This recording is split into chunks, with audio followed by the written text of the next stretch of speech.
Hey, welcome to Rusty Bow. Well, got my teacher's knife quenched, and it's time to make the habaki and start putting all the rest of it together. So stay tuned. So I have the knife done in terms of it's hardened, it's shaped. What I want to do is do a bit more polishing because while it's smooth to the touch, it is not smooth to the eye. But I also have decided I'm going to work on a habaki for this one.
Okay, here's the rough. And it's been a long time since I made one of these. And they're not easy, at least for me. More complicated, really, than blacksmithing a knife because I'm used to one and not the other. But yeah, this is the rough. I'm going to go start, sanding it and filing it and such. And then, when that's done, I will silver solder the end, and hopefully it fits everything well. Okay, so I got the habaki more or less shaped, needs refinement, and I have the little slip piece in there part way just to show you. It's tapered as an edge, but also longitudinally a little bit. And purpose of that is because where this part will stop the back of the blade, this will stop the front of the blade and allow the edge to come through just a little bit and ultimately to keep it even. So that, for the moment, is where things are at. I will use that silver solder to set everything in the fire. So.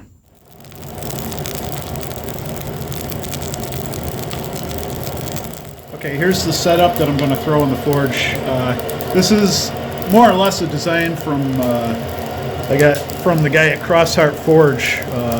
I'll hopefully remember to leave a link in the description for him, but yeah, he has a great tutorial on how to do this.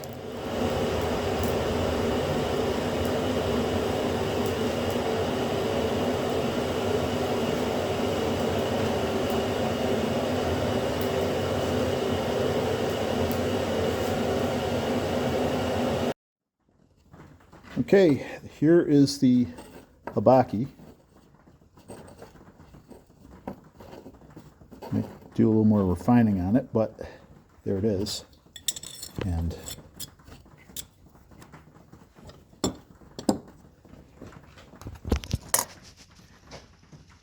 there it is.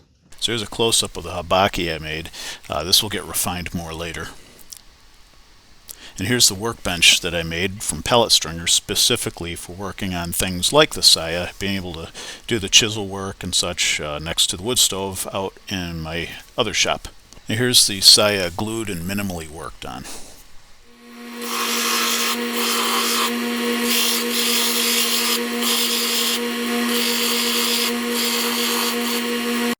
Okay, so I have to make a kurikata to go on the saya. And I think I'm going to go with this one. This one is nice, it's pretty, and it looks like I could make a pretty good one out of this. So I think this is what I'm going to work with.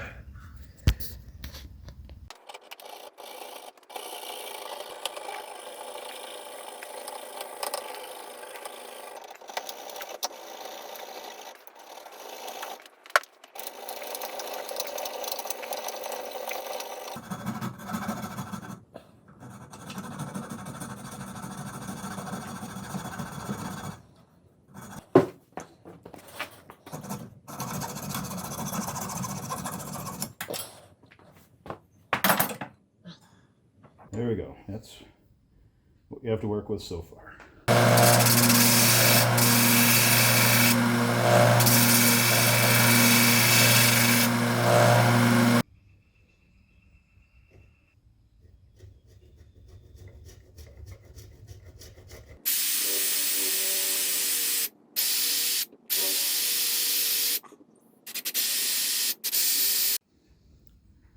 Well, I like this side a little bit more than I do this side, even though this side is a little more interesting with that kind of, dish shape. But I think if it's going to be holding into a sash or a belt, or however my teacher might possibly be wearing it, although I don't think he will, but if someone was to, and maybe he will, I think this is a side that should go down. So this should be the side facing the handle. And so this, because he's right-handed, this is the side it's going to draw from. So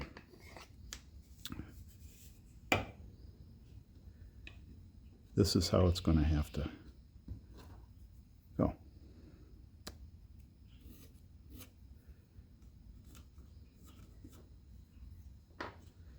So that is the kind of the path of that, although it's going to actually be narrower. So I will work from the middle. so that this eventually will slide in there and hopefully be tight.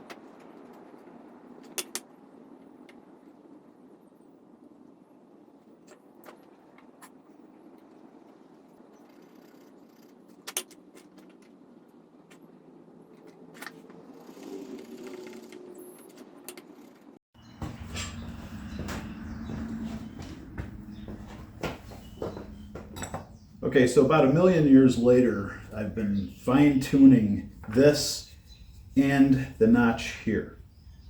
So it actually angles in. You can see the triangular file I can pass underneath, and it will hold it. So and I shaped this to fit into the groove, and I used a round file to just give it a little bit of concaveness to help it fit better. And it's still tight, and that's fine, because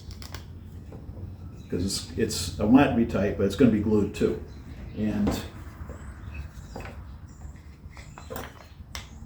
so there it is.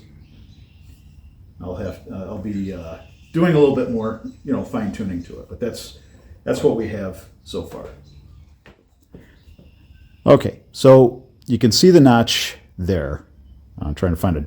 There we go. Another dark place. You can see it. You can see the notch there, and then the kurikata has a shape that will fit into the notch that I put into the saya. So it's tight, and that's okay. That's how I want it. It will be glued. I got the idea of using the antler root from the guy at Crossheart Forge. His work is awesome. I borrowed the idea from him. I don't know if he got it from historical sources or not. I looked for some, and I didn't see any, but I know that they used horn. So, but yeah, it's a beautiful thing to use, and there it is. A quick note on how I attach the kurikata to the saya. I don't think that this notch system that I did is traditional at all. I think it would have been. I think from what I've seen, traditional is just a flat notch, and it just sets in there and is glued. But from what I've seen, I could be wrong, but this is how I do it because this seems stronger to me.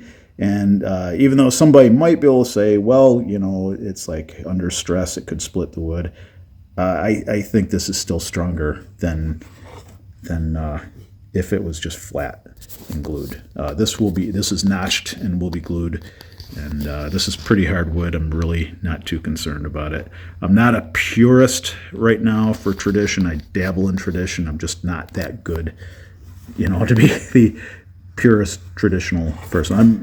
I'm a purist when it comes to blacksmithing more than I am this stuff, but I'm learning, and this has been a bit of a level up for me, I think. So I've done a few of these, but when you make a special gift for somebody, it kind of forces you to do better, I think. So, okay.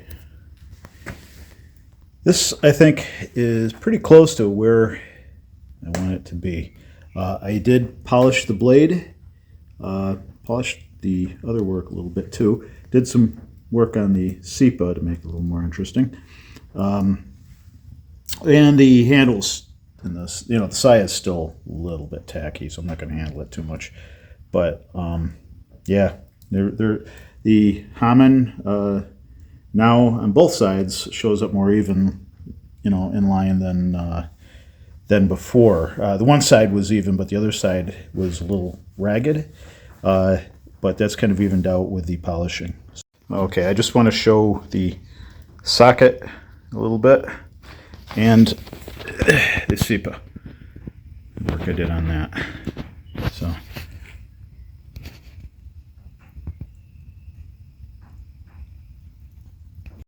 there is the knife put together.